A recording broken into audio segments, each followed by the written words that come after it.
Six language thoughts. So, throughout the years, sounds that have been inspiring conscious souls have been working with sound. We've been working with music. We've been working with poetry. We have been working with languages. Languages basically is a form of communication. Now, throughout the years, people have always been asking us, how can you guys keep learning all of these languages? And how can you keep promoting them? How can you keep using them? How can you keep learning them? How can you keep putting them into use in a way that is beneficial for not only yourselves, but for everyone else? Ladies and gentlemen, this is a series where we'll be introducing to you our basic thoughts about languages, our basic ideas about languages, and also, well, how we've been thinking when learning a language. Now, first of all, everyone keeps saying that it's a complicated thing. Languages is basically just sound. It's a rhythm, there's a melody, there's a form of understanding that if I put together these sounds, someone else who hears these exact sounds will be able to understand what it is that I want to communicate. Now, I honestly think that when it comes to learning a language, many of us, we tend to think way too much about it. We tend to think that when it comes to learning a language, that you'll be learning something completely new, something completely different. We'll be learning something that is just so far-fetched from our reality that I literally have to do something completely different from my everyday routine. That is not the case. I'll give you an example. If you speak English, there are already a bunch of words that you know in other languages because of the connection that English has with these other words. You would, for instance, say water in English. In Spanish, that's agua. Now, aqua, if you really think about the word, you have an aquarium in English, which is connected to water, because within an aquarium, there's water. Now, this is the mentality that you should be having when it comes to learning a language. The first barrier that you need to keep in mind is that you're not actually learning a new language. It's all just the same thing. Now, obviously, certain words will be different. Certain grammatical structures will be different, and certain just aspects will be different. But if you keep the same approach when it comes to learning a language, you will start to see that, you know what, this is all just the same thing. Ladies and gentlemen, welcome to S.T.I.C.S Language Thoughts. S.T.I.C.S Language Thoughts. Context. I believe that when learning a language, we have to understand what it is that we're actually doing when it comes to communicating. Because that is what a language actually is. Communication. Now, why is context important when it comes to communication? Well, if you think about it, context is what you're describing. You're basically telling other individuals when expressing yourself what it is like to be in a thought bubble. You're expressing a certain scenario. You're expressing what it is to take this individual and make them fly through time. Now, if you were sitting right next to me right now, and I'm going to tell you a story, the first thing I'm going to do is bend and alter the concept of time. I will take you into another dimension where preferably I will be able to paint a picture where you are sitting next to whatever the situation may be so that you can observe it through a narrative. Now, context is important because humans connect through context. Humans, when communicating, speak through context. Imagine this. If you are bilingual, meaning you speak two languages, one thing is seeing it as you being able to express yourself with certain words. Another thing is being able to actually take that person and take them into another realm and paint a picture for them so that they can understand the scene that you're trying to tell them about. Now, a very simple example is if you're new to a country, you've never been there before, it's your first time there, you will probably have different reference points than what other individuals may have. You're trying to find yourself to the most famous ice cream place that is known in that city. You will ask around, and maybe you would get the answer from someone, oh, there's a very famous ice cream place at this area and this area and this area. They will describe for you how to get there. They will describe for you what you will see once you are there. They may describe for you what you will see on your way to getting to that place. Now, if you're not from that place, you will take notes. You will maybe start to write the name of the street. You will maybe start to write the most official numbers that may help you, or the coordinates that may help you reach that place. Now, understand that you are speaking two languages at the same time. One is the language of context. The other one is the language of analytics. This street name on this street number will have your ice cream. If you're from the city, you may say that this store, next to this store, next to this person who is often found outside of the store playing music, will be able to direct you to the ice cream place. Now, both scenarios A and B are going to get you to the ice cream place, but the way we describe them are also very different. Now, mind you, this is also very different depending on who you're speaking to. Now, some people may prefer the analytical, others may not. Certain people, it might be easier for you to be able to write it down in some form of GPS that will help you to actually reach the ice cream place. Another individual may prefer the road. You get to know who you will find on the way. You will get to know who you have to deal with on the way to be able to get to your ice cream. If you are not conscious about context, if you're not conscious about that this is something that is actually happening, it might take you longer to reach your destination. This is why context is very important. S.T.I.C.S language thoughts. Practical usage of post-its. If you're learning language, you have the idea of what a word may mean, and then you have the actual manifestation of how to use that word and when to use that word. Now, what do I mean? Imagine if you're trying to understand exactly what is happening in your kitchen. There are several words that you understand are connected to the word kitchen. You may use a fork and knife. You may use a vase.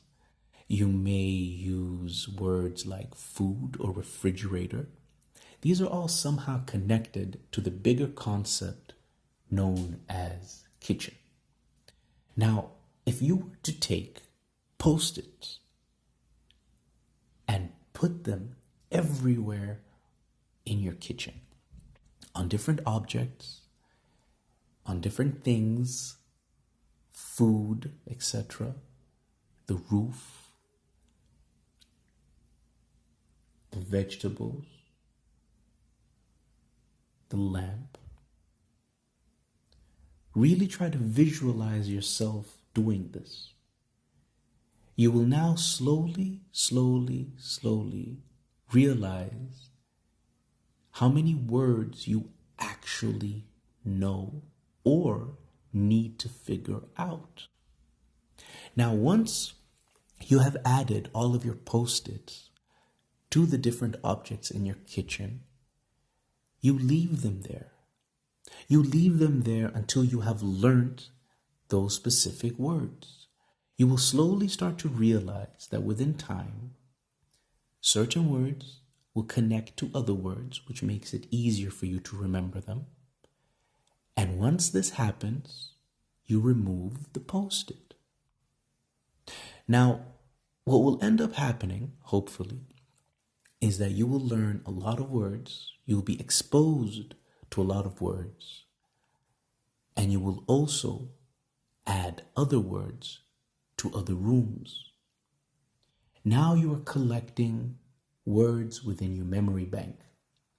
Now this may seem like a lot of work, but if you really think about it, this is how you use language in your most dominant language anyway. You basically know how to connect certain concepts like kitchen, like home, like sports, like school, like language. Language connects all of them into one. This is why you should use post-its. S.T.I.C.S language thoughts. Time is timing. What do I mean by time is timing? I believe that when learning a new language, if you fundamentally understand what time is and how time is spent, you can also apply this to your language learning. Now, what do I mean? I mean, think about it. It takes you an approximate of X amount of hours to learn a certain skill. Obviously, that time will be different for everyone. But one thing is certain. At some point in time, there's a breaking point, right?